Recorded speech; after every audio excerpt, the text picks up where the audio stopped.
Welcome back to another video. My name is Stephen Foster, and today I'm really stoked that these showed up in the studio just at the tail end of 2025. These are the new pocket notebooks from Ugmonk, and oh boy, do I have a lot of thoughts on these notebooks. For those of you who may not be familiar, Ugmonk are the team behind Jeff Sheldon, or I guess Jeff Sheldon and his team that made Analog, which are these sort of note cards for doing your daily tasks, planning out projects. Became a viral Kickstarter for this walnut sort of base here, and this whole just sort of note-taking task management system that many of us know and love as Analog.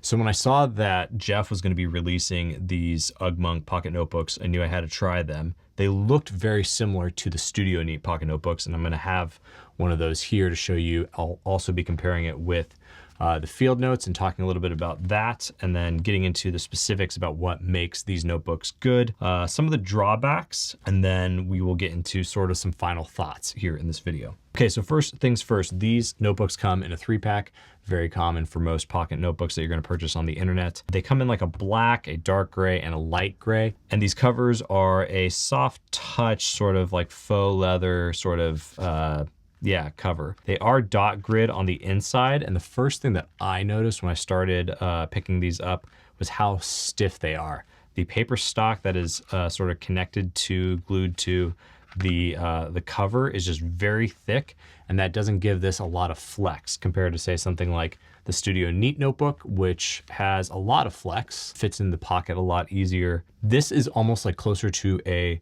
hardback notebook, where I would still consider the Studio Neat a soft, sort of paper, soft paper pocket notebook. Now these have a paperweight of 100 GSM, so they're gonna be just a little bit heavier than, say, the field notes. They do very well with my roller balls and fountain pens. You get 48 pages in here, just like a field notes pocket notebook. And there's a little embossing here, or debossing, I should say, in the top cover with the Ugmonk logo, and on the back, the Ugmonk printed there on the back side. Right out the gate, I hate comparing this so much to the Studio Neat notebooks, but they feel so similar in a lot of ways. I kind of like that the Studio Neat text here at the bottom is just a little more subtle. I felt like this was a little bit big for these notebooks. I do like the color options. I like that there's a little bit of variety here. The other thing I immediately had to compare this notebook to was the paper quality. I really wanted the paper to feel similar to that of the Analog note cards. I really like the toothiness and the thickness of these note cards, and I was kind of hoping for this pocket notebook to have this exact same paper. And from what I can tell, that is not the case.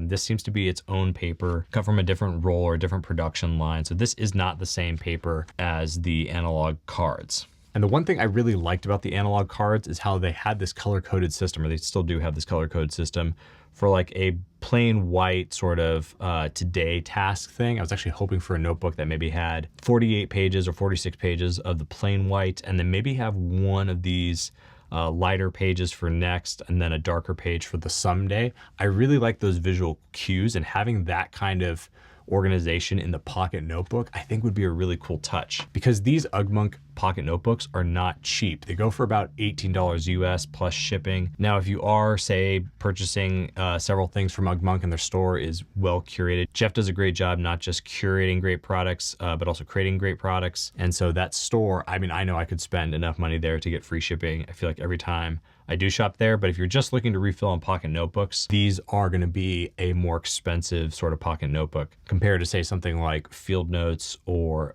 even the Studio Neat Totebook. And of course, right now, I feel like with everything going on in the United States, companies like Field Notes and Ugmonk being based here in the US, though I think these are produced offshore. I don't think these are made in the USA, or at least they're not branded as the same way that like the Analog bases were, or that the Gather system is. If they are made in the USA, I hope Jeff will correct me, or someone will correct me, but I think these may be made, like I said, overseas. So then the question is, who are these notebooks for? The paper in here is more than enough for roller balls and fountain pens, but it's not that same toothiness that I've come to love with the Analog cards. It doesn't have any of the Analog features like this color coding.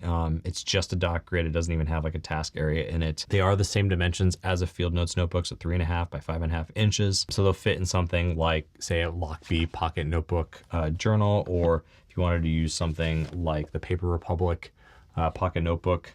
But what I do like about this very rugged, thick cardstock that these are bound on is that they feel really durable. This feels like a notebook that I can just throw in my bag and let it get beat up without having a case on it, and it will hold up well. I just got these in maybe a week ago, so I've only just started using them.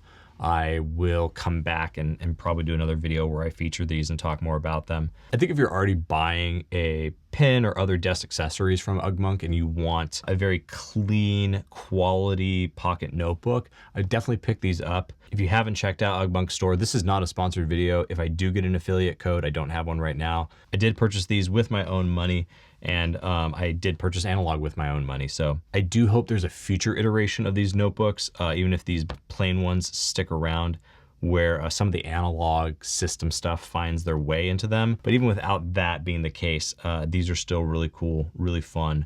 I'm excited to be using these here as we get into the new year. Let me know down in the comments below if you've tried these pocket notebooks, or if there's another type of pocket notebook we should know about. Or in this particular case, what is your favorite object that you've purchased from the Ugmonk store if you've already been an Ugmonk customer? There's just so much cool stuff down there. And I've been following Jeff for probably a decade now, and it's been cool to see what he's done with that brand, all the cool things he's curated and now created. Before I close this video out, what I'd like to say about Ugmonk that I really like is that Jeff has found this way to combine this like clean Japanese minimalist style with this sort of more like natural materials of like the coal country, Amish country, colonial country of like Pennsylvania.